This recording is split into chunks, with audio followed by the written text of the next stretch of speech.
everybody, and welcome to a new episode of How About That? Today, we have a great show for you. I'm going to be talking to possibly the 110th mayor of New York City, and he formed the Guardian Angels. He's got his own radio program. We're going to be talking all about that here on How About That. Curtis, good to see you. How are you? Oh, my pleasure to be on, and thanks for introducing me as the next mayor. There's no doubt about it. I will be the mayor in 2021. I love it. I love it. Now, Curtis, I want to let my viewers know how I know you.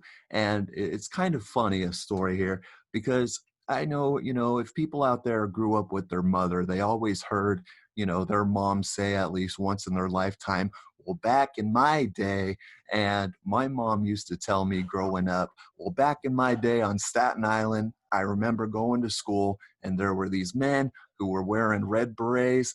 And when you're a kid like me growing up in Northern California, you're going, well, that sounds kind of weird, but it was a real thing. It really happened, and it's still going on today. Tell us a little bit about the Guardian Angels. You started this back in the 1970s.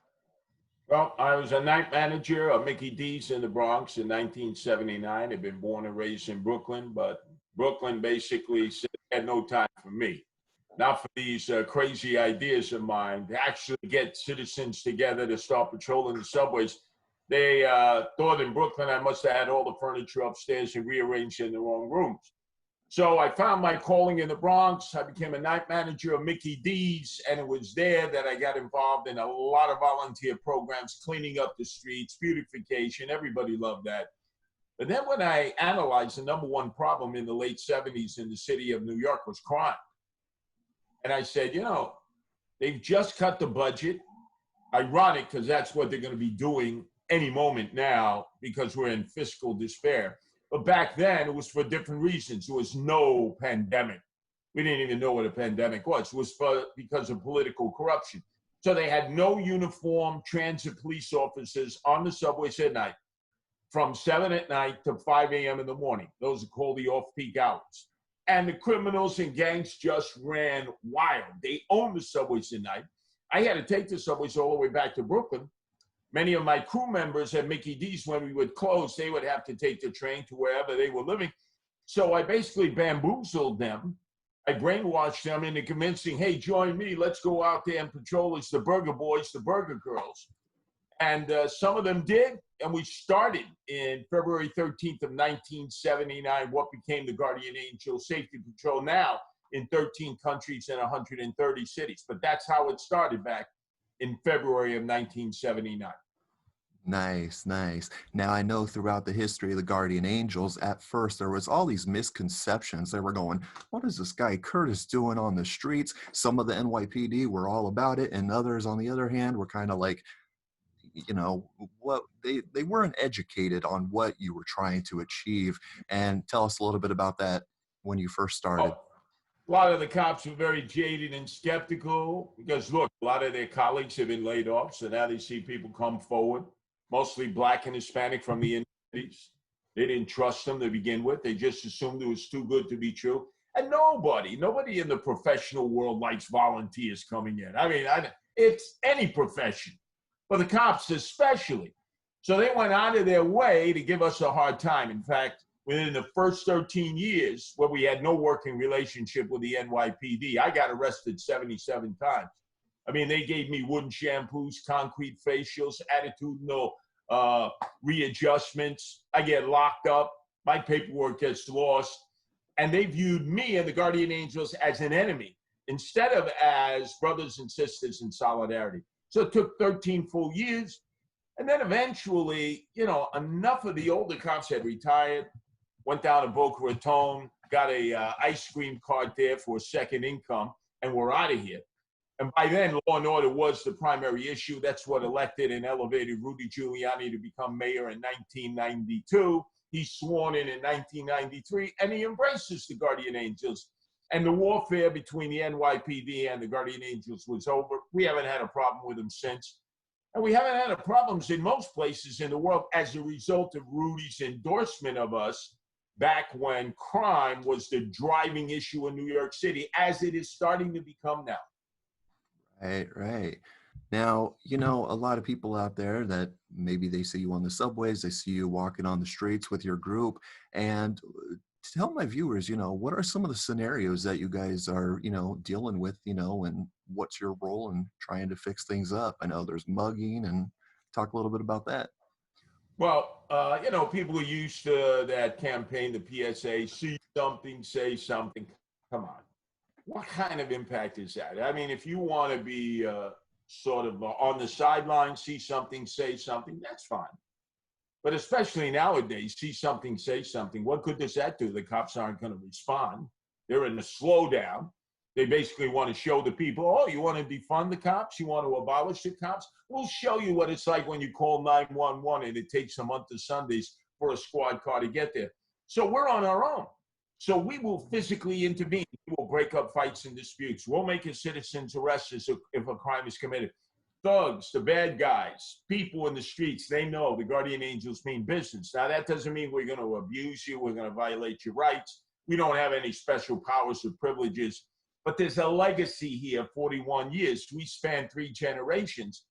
So people in the streets, we're not talking the suites because they have no concept of what it's like in the streets, but people who operate in the streets, whether they're drug dealers, gangbangers, or they're trying to run a con, they know the guardian angels don't play. So you can only push the envelope so far with the guardian angels. They will bend, but they won't break. We don't surrender. We don't retreat. And we are a force to be dealt with. Now, some people appreciate that. Other people say, oh, you're vigilantes. You're taking the law into your own hands. Well, I'd say, okay, if you think you could do it a better way, if you have a better idea, a better plan, we don't pretend to be the panacea and be omnipotent, all-knowing. No, but you got to go out and do something. Most people, they don't want to scrape any barnacles off their backside, get their rear end gear. They're very good at theorizing, but they're not Right. very good in terms of common sense and pragmatic thought and actually implementing something that works. Right, right, exactly.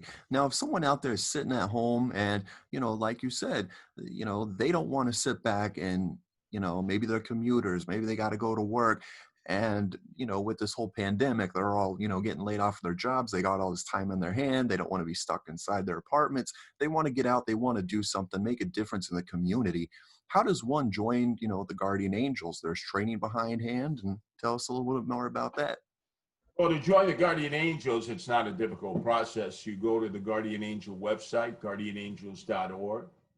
Tells you all the different programs that we're involved in, not just the patrol.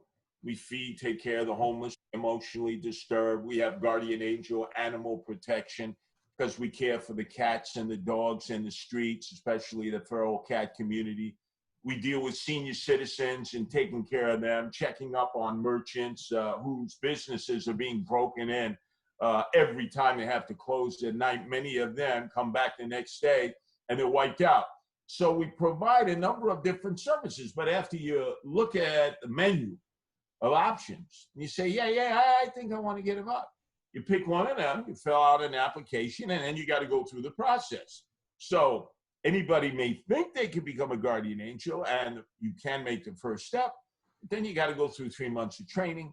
You got to come out and see what a patrol is like. You got to prove that you're cool, calm, and collected. The training is not just physical, as many people think. Oh, okay, I get it. Martial arts, basic self-defense. No, you got to understand the law. What are the rights that citizens have to physically intervene, to make citizens arrest? What can you do? What can't you do? Then obviously we train in group techniques because everything we deal with as a group on patrol. And then we simulate situations that you're going to run into in the streets. And then we see if you can work your way out of it until we get you to the point where you're very comfortable in being a guardian angel. But it's a concept of us and we, not I and me. So if you show up with a humongous ego in which you need a crane to get you in and out of the room, this group is probably not for you because you got to really usurp your individuality for the good of the group. That's what makes us a success.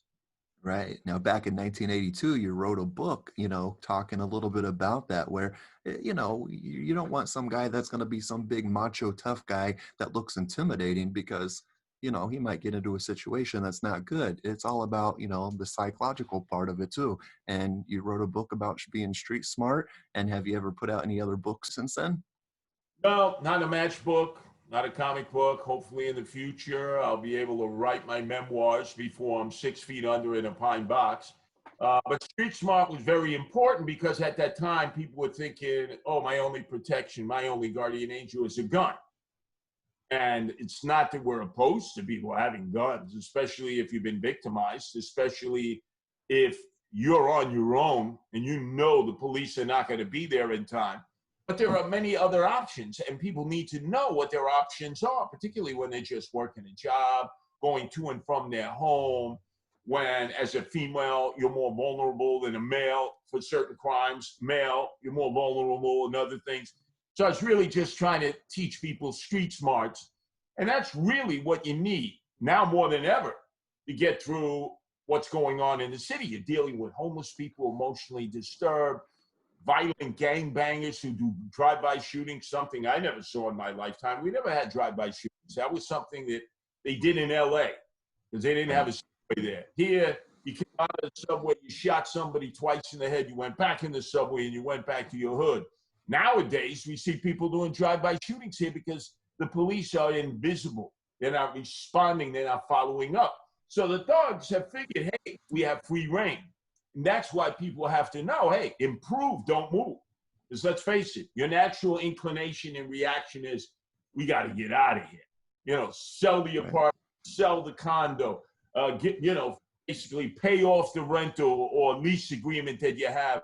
Head south of the Mason-Dixon line, Virginia, North Carolina, South Carolina, Georgia, Florida, Texas, Tennessee. Just get the hell out of here. Connecticut, Westchester, Nassau, Suffolk, upstate New York. And people were doing it. Whereas my philosophy has always been, as it was in the late 70s and 80s, in the age of crack, improve, don't move. Because if all the good men and good women flee, when good men, good women do nothing, evil triumphs. And you see, that's the problem. It may be good for you to flee, but it's bad for us as a society, it's bad for us as a community, and it's bad for us as a city if you leave. Now, if you have to leave, it's understood. But if you don't have to leave, if you can stand and fight for what you know it's right, that should be the preferred posture you take. Right. We should never have to leave our home, and, you know, born and raised for you. And exactly, you got to stay home. I like that. Now, you know, speaking of outsiders, you know, when they come to New York, they always ask me, you know, I always ask them first, you know, oh, when you're coming to New York, where is your ideal place that you want to visit? Do you want to see the Statue of Liberty, the new World Trade Center? You want to go to Central Park? You know what, Curtis? Their number one answer is they want to ride the iconic subway. Now, they go onto YouTube a couple of weeks before their, you know, sweet vacation to good old New York City, and they type in subway, New York City. You know what comes up first? New York City subway slashing.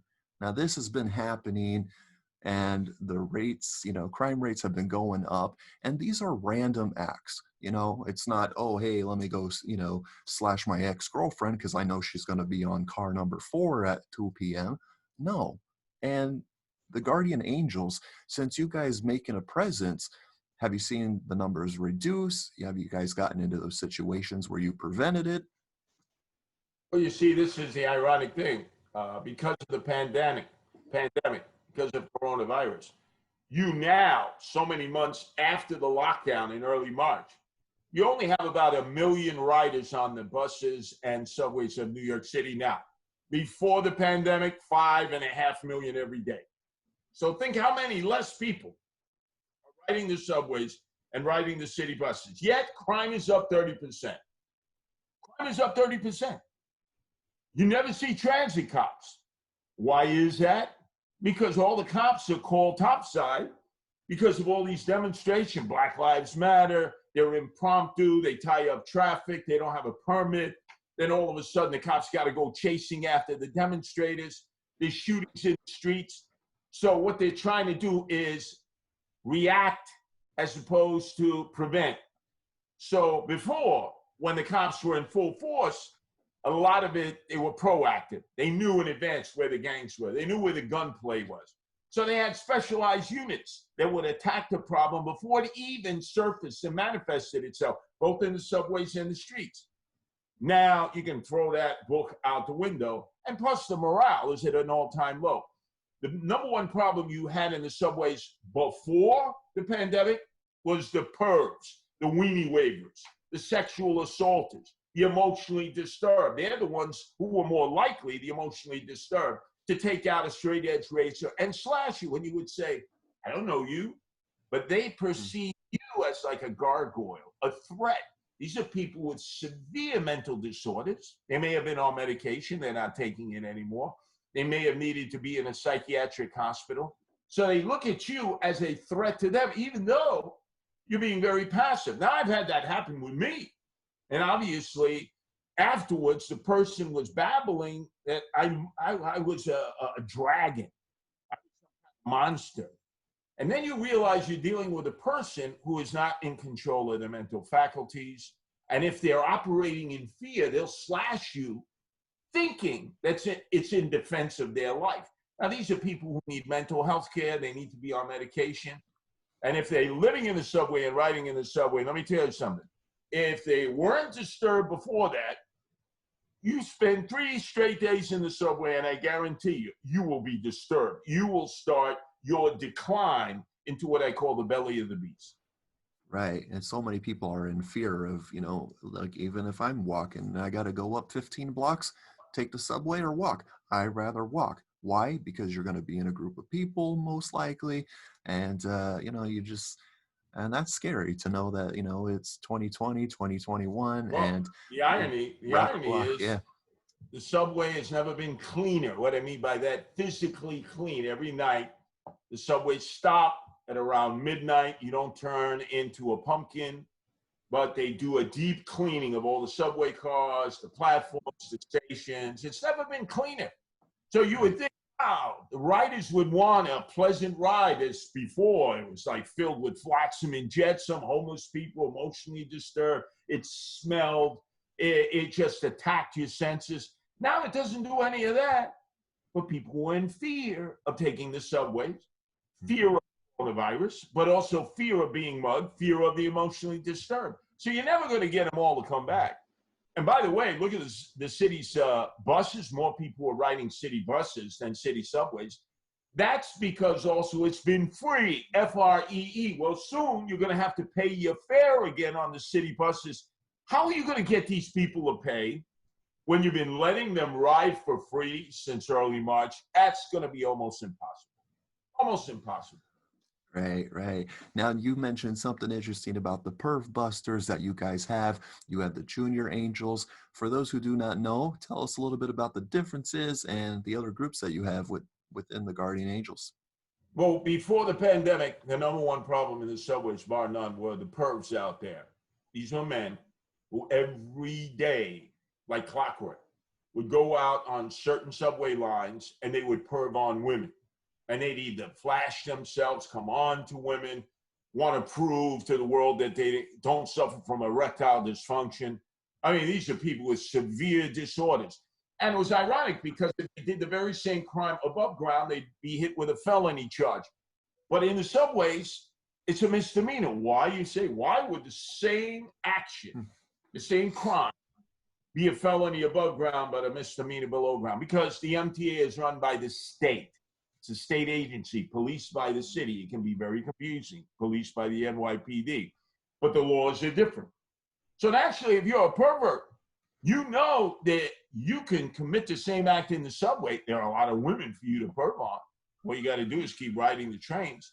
And even if you get busted, you're just going to get cut loose to come back and do it over and over again.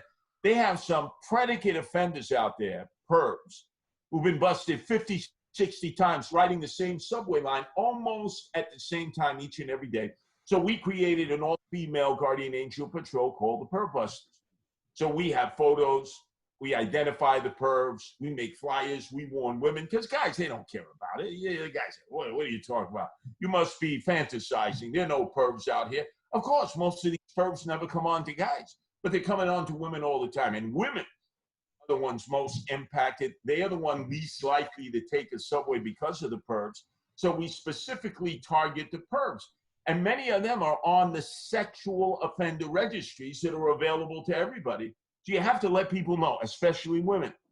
These are the people you need to be looking out for because they do the fender benders. While the subway is going this way, they're trying to rub up and down on your posterior and violating your very presence. Right, right. Now, 2021 is going to be a big election year, you know, and I think New York City needs a change, and they need the right change. They need a leader who's going to lead, not follow, like the past, you know, mayors. And, you know, we need someone that is not only going to say something, that they're going to do something, but they need to follow through.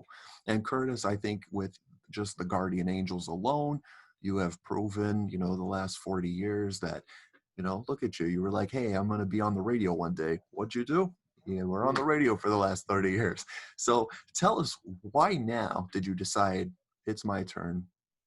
Well, look, it doesn't matter what your politics is. We don't have any money. And anybody that thinks they're going to keep printing money in the Federal Reserve in Washington, you're out of your mind. And Trump is not going to be giving all the money to Cuomo to run the state, Blasio, that they claim they need because they're in a severe debt situation. So we're going to have to learn how to do more with less. None of these people who are running for office know how to do more with less. That's the reason, one of the reasons that the Guardian Angels came about. At a very low cost, we were able to patrol as volunteers compared to the cost of paid professional police officers. So I noticed some of the recent problems with the recent cutbacks by de Blasio, who's created such a mess. We're going to have to give New York City a badly needed Kalani. But he's cut back on sanitation. He's cut back on park workers. And they have all this trash that's accumulating in the streets, accumulating in the parks, and it's not being picked up or bagged or prepared for removal. Well, you can get volunteers to do that. Everything in this city, oh, you got to have paid personnel, No, you don't. When you don't have the tax dollars, you're going to have to do more with less. Second, you have to be a cheerleader. You have to try to keep convincing people, improve, don't move. And you have to be an example of that. So many of my adversaries, they'll be very good in the suites. They'll be meeting with the power people, they call them. You know, they'll be having their power lunches, probably still socially distancing while wearing a mask. But they'll be running to the bank with the checks because they're going to get wine dined and pocket lined. And all these people, you don't think they're giving money because they believe in the principles of that candidate. They want to buy influence. And I'm the one guy, I'm not going to have two nickels to rub together. But I have what none of these candidates have. It's called street cred. I can go into any neighborhood, any project, any tenement. I can go to places where most politicians have never surfaced nor gone because they're scared of the people. And so I think I can have an impact where other politicians don't. And let's face it, after the demonstrations in the aftermath of Floyd's killing by the Minneapolis Police Department, there was chaos in the streets. So Black Lives Matter, Antifa, other groups, they control the streets. They tell you, they run up and down the streets, whose streets, our streets. And they ain't kidding. They run the show. You're mayor of the city of New York, you have to say, no. It's everybody's streets. It's going to be civility. You want to demonstrate, it's your right, but you got to have a permit. And there's a right way to do it. And if you're going to attack police officers, you're going to get arrested. And guess what? There isn't going to be no bail. For those attacks, there's going to be bail, and you're going to be out on Rikers Island. Now, you're going to have to be fighting a lot of adversaries on the far, far left of the political spectrum, but you got to be prepared to battle. And I don't think some of these men and women who have announced interest have any inclination to go into the streets and start battling. First of all, with gangs, hoodlums, organized political mobs who know how to intimidate. Me, how are you going to intimidate me? I've already been shot. I've already been stabbed. I've already taken on so many enemies. I get threatened every day. I say to all of them out there, my enemies, oofa, here I am, come get me. No police security. I will not have a police security detail. If you notice, they all want to defund the police, but they all have armed NYPD police security details assigned to them 24 hours a day. De Blasio, his wife. Jumaane Williams, the public advocate who hates police. The Mamaluke, Scott Stringer, the Mashad, right? He actually has abused that privilege by having the armed NYPD security detail assigned to him with the SUV we pay for, the sucker taxpayers, squire his wife around from her job and shopping soirees. No, and no SUV, no police detail. I take the subways, I take the buses.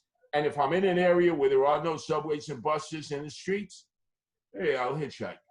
I don't need an entourage to go with me. The day that I can't walk the streets myself is the day I hang up the red beret and I retire. This Saturday, I'm going to push this for you guys. You guys are rallying, you know, Scott Lebedo and a few other, you know, city council members. What's going on this Saturday? How can people get involved? Well, Saturday is a rally basically along the same lines that I described, Improve, Don't Move, that many New Yorkers, good New Yorkers who have been born and raised there, are feeling that their options are limited. So we're trying to encourage people, no. You got to stay. If you are a principled man or a woman, you gotta stay and fight for what you believe in. I'm not talking about physically fighting, but you can't just fold like a cheap camera. And you got to support the police. If you don't support the police, when a person is in need, they're going to call 911. They're not calling the guardian angels. We're the last people to be called. We'll respond. But you need a trained professional police department, which we have. But now they're impotent. It's like they had kryptonite. And it's going to be very tough to motivate them and build up their morale and get them to be the kind of police department we expect them to be for our tax dollars. Now, have they been excessive? Yes. I've been a victim of their excess. I know exactly how they do that. When they did stop and frisk, when Bloomberg and Kelly were in charge for 12 years, they were excessive. 700,000 stop and frisk a year, mostly Black and Hispanic males. That's crazy. And they were doing it under a quota system.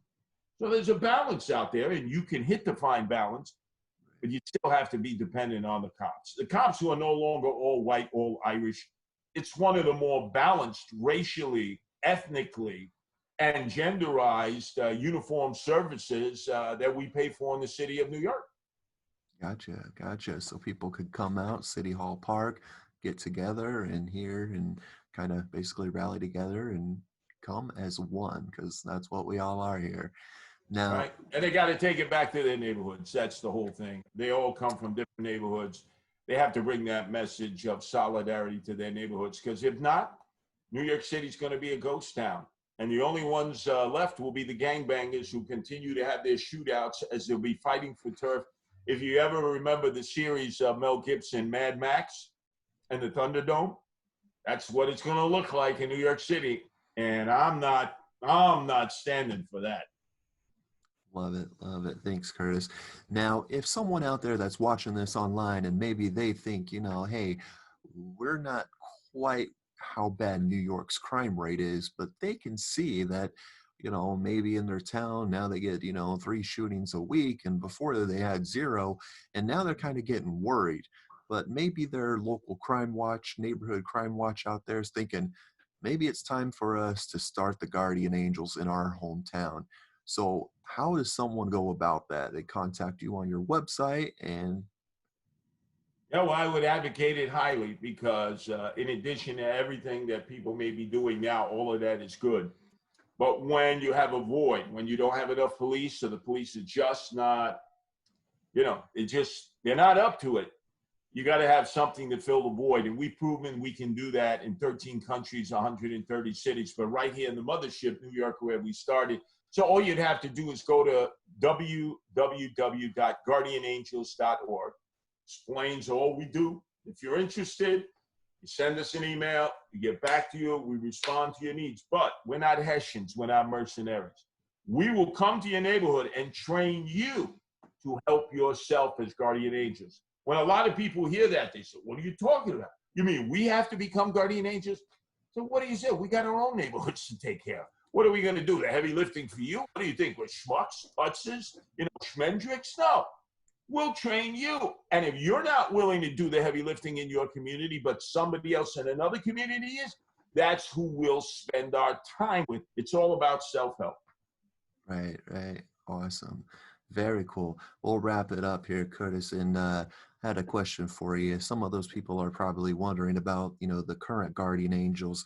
And are there any former, NYPD officers, any former firemen, people that are, they served their time military and they got involved as well? Oh, yeah. In fact, one of my original guardian angels, Eddie Brown, who is from the Bronx, of Riga Avenue, is now the treasurer for the United Firefighters, the union of firefighters in the city of New York. He worked his way up the ranks. We have a number of police officers, men and women who've gone on to become police officers, some who are now retired. They have second careers, some who are still in the department. That's how I can get a lot of intel. There are others who've gone on to become correctional officers, social workers, teachers. So we got quite a diversity of guardian angels who've used the training that they've had in the streets to help them on their career path. And it's made them not only better human beings, not only more interested in always getting involved, never being, indifferent or standing on the sidelines. But a lot of times, if they're dealing with troubled youth or troubled adults or emotionally disturbed, they have the skills to deal with it. They won't be afraid to get involved. Right. That's awesome.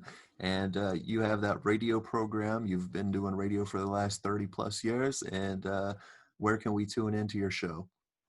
I'm on WABC Monday through Fridays from 12 noon to 3. My partner, we call it Jet Set Juliet. We discuss all the issues of the day, local, regional, national, international. And it's highly opinionated. And I've been doing this for 30 years. I've done it all different time schedules, overnight, daytime. At one point, WABC, the acronym stood for Always Broadcasting Curtis. So it beats sitting in a park like I used to do before talk radio while feeding the pigeons, talking to myself. Now I actually have people who are required to listen to me because they're listening to the radio. They have no other choice unless they just turn me off. There you go. Fantastic. Well, Curtis, I wish you best of luck.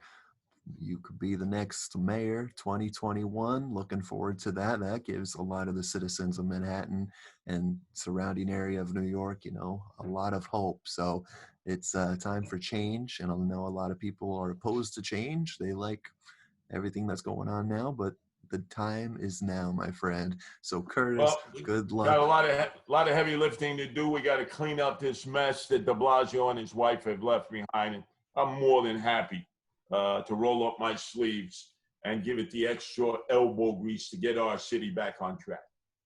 All right, Curtis, you're here to stay, born and raised, and let's keep it going. Make New York the way it was supposed to be. And we'll see you guys next time on another episode of How About That. More information about the Guardian Angels, head over to guardianangels.org and listen to Curtis's radio show. And we'll see you guys on another episode. Thank you.